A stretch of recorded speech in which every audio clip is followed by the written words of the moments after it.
चर्चा करने वाले हैं दोस्तों वक्री बुध 2026 7 जुलाई से मिथुन राशि में सेहत पर क्या प्रभाव मिलने वाला है। बुध ग्रह को ज्योतिष में बुद्धि, वाणी, तंत्रिका तंत्र, नर्वस सिस्टम, स्किन, संचार की क्षमता, सीखने की शक्ति और निर्णय लेने की क्षमता का कारक माना जाता है। जब बुध ग्रह वक्री होकर अपनी ही राशि मिथुन में प्रवेश करता है तो ये समय मानसिक और शारीरिक दिनचर्या के लिए थोड़ा सा टफ माना जाता है। ध्यान रखें कि ये ज्योतिषीय दृष्टिकोण है और स्वास्थ्य समस्या को लेकर आपको बहुत ज़्यादा ख्याल रखना है।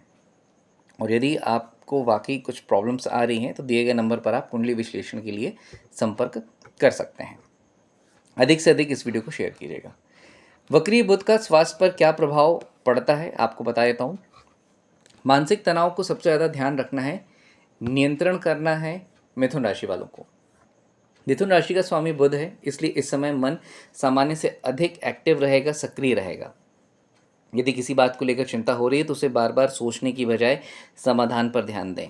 प्रतिदिन 15 से 20 मिनट का ध्यान, प्राणायाम या शांत वातावरण में बैठने की कोशिश करें ताकि मानसिक संतुलन बना रहे।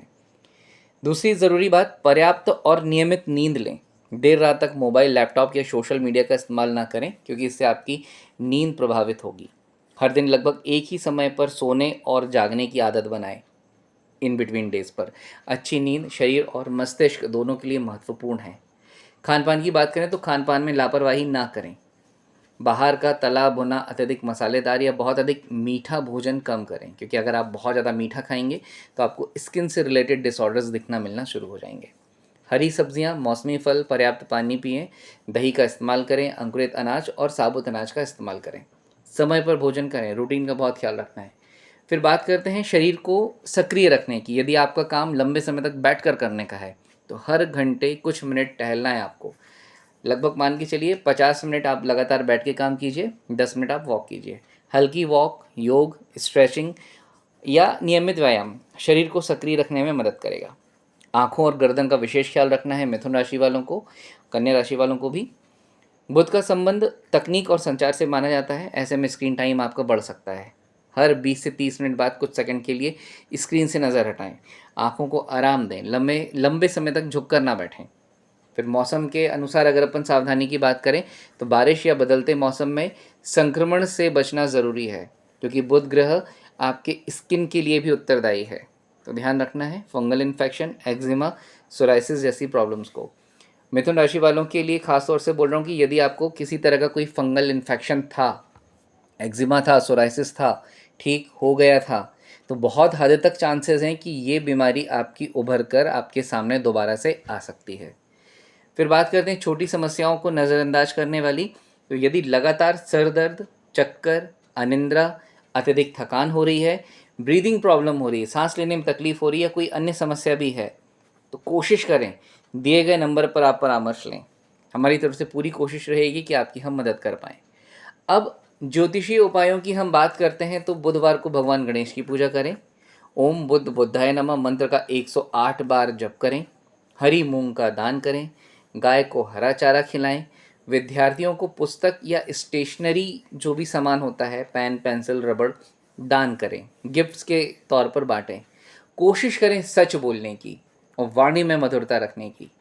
अब बात करते हैं किन लोगों को सबसे ज़्यादा सावधानी बरतनी है, तो विद्यार्थियों को, आईटी सेक्टर से और कंप्यूटर के काम से जुड़े हुए लोगों को, लेखक, पत्रकार और शिक्षक के लिए अच्छा समय है लेकिन सावधानी पूर्वक ध्यान करना है।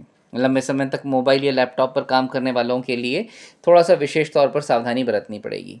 अत्यधिक यदि आप तनावपूर्ण नौकरी करते हैं तो कृपया करके आप सारे सील, साइन, सिग्नेचर देख सुनकर ही साइन करें। 7 जुलाई 2026 से शुरू होने वाला वक्री बुध आत्मनिरीक्षण, अनुशासन और अपनी आदतों को सुधारने के लिए एक वक्त आपको दे रहा है। तो कोशिश करना है कि थोड़ा सा आत्मचिंतन करें, पर्याप्त नींद लें, बार बार बोल रहा हूँ, स्किन का बहुत ज़्यादा ख्याल करें, मानसिक तनाव कम से कम लें क्योंकि बुध ग्रह नर्वस सिस्टम, तंत्रिका तंत्र का भी कारक माना जाता है, उसके कारकत्व में शामिल है। तो हो सकता है मिथुन राशि वालों को बाइपोलर डिसऑर्डर से रिलेटेड सिम्टम्स आ सकते हैं और यदि आपके कुछ ट्रीटमेंट्स चल रहे हों जो साइकोसिस से रिलेटेड हों, बाइपोलर डिसऑर्डर से रिलेटेड हों या डिप्रेशन से रिलेटेड हों, एंग्जाइटी से रिलेटेड हों, इंसोम्निया, नींद ना आने की समस्याओं से रिलेटेड हों, तो ये समस्याओं में थोड़ा सा बढ़ोतरी दिखाई दे सकती है। तो दिए गए नंबर पर आप संपर्क कर सकते हैं। कुंडली विश्लेषण के लिए, उपायों के लिए आप संपर्क कर सकते हैं। यदि आपके किसी भी तरह की कोई भी सवाल हैं, क्वेश्चन हैं, तो आप इसी वीडियो के नीचे कमेंट करके पूछ सकते हैं। आशा करूँगा कि आपको वीडियो पसंद आया होगा और जिनकी भी राशि मिथुन है उनसे आप सभी ये वीडियो अवश्य से अवश्य शेयर कर रहे होंगे। धन्यवाद दोस्तों, चैनल पर बने रहने के लिए।